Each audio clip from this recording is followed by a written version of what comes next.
Verse 31.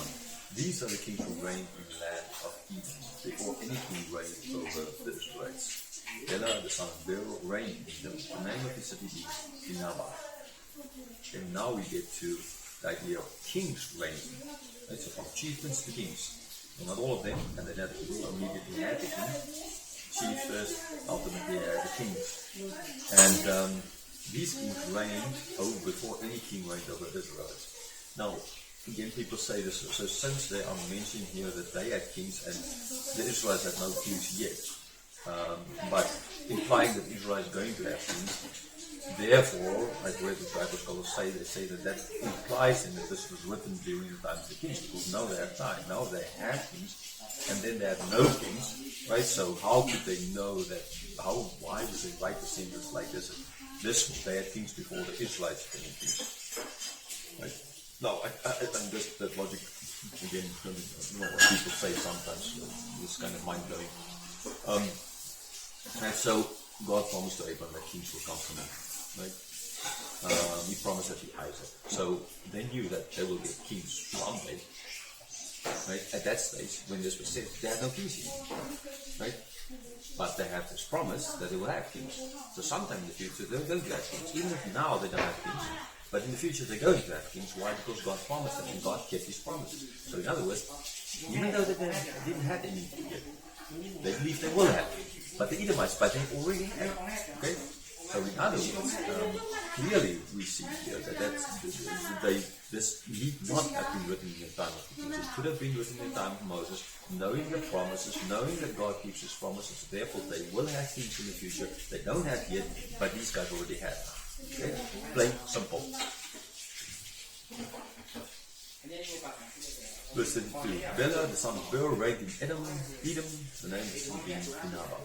Bela died, and Job, the son of Sarah, of Bochra, reigned in his place.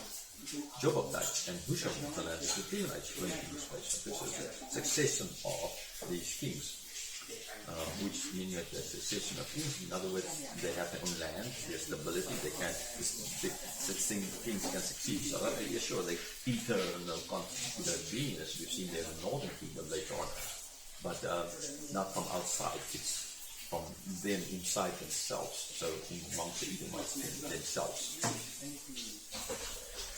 Verse 34, Job died, and Husham land of Edomites reigned in his place. Husham died, and Hadad the son of Bedad, who defeated Midian in the country of Moab, reigned in his place. The name of the city being Hadad. So here's another little digression, meaning pointing out this Hadad, who was the son of Bedad. And why? Because he is the one who defeated the Midianites in the country of Moab. Okay, so later on we're going to see as well how the Israelites are going to fight against the Midianites. And so since this guy could defeat the Midianites, they will be able to defeat the Midianites.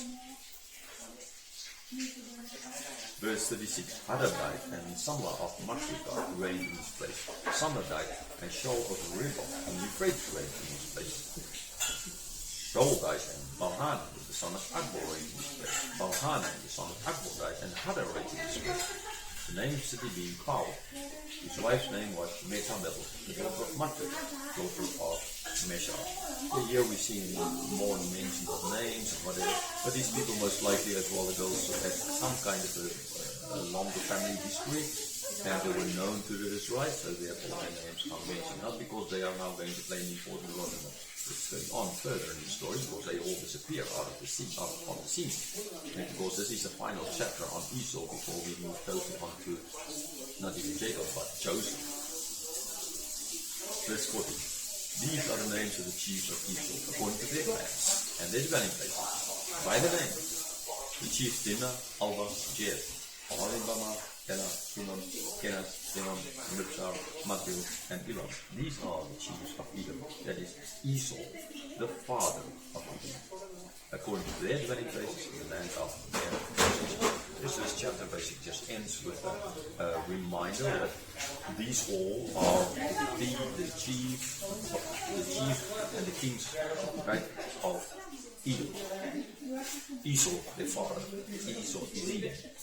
From them, like they are Israel, because of Jacob, whose name is Israel, right? So, they, twin brothers, they formed their lines, their chiefs, their kings. It is important, showing that they already had this as well, a fulfillment of promise. God would take care of Abraham's descendants, Isaac's descendants.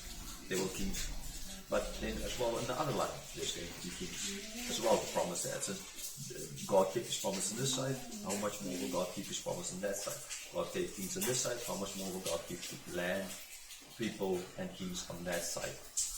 Chiefs, kings on that side. This is as well what Moses is getting at here for the people there in the desert. God kept his promise for the Moses who were not the elect. How much more will God not keep his promise for the Israelites, the children of Jacob, who is the elect? So, if they could find hot springs, if they could defeat the Midianites, then you can do it. If they can have kings, you can have kings. They can have land, you can have land. Tribes, all of these things. And not so much just some, but a lot more than they ever had because of God's promises to become them. Abram, Isaac, and now Jacob as well.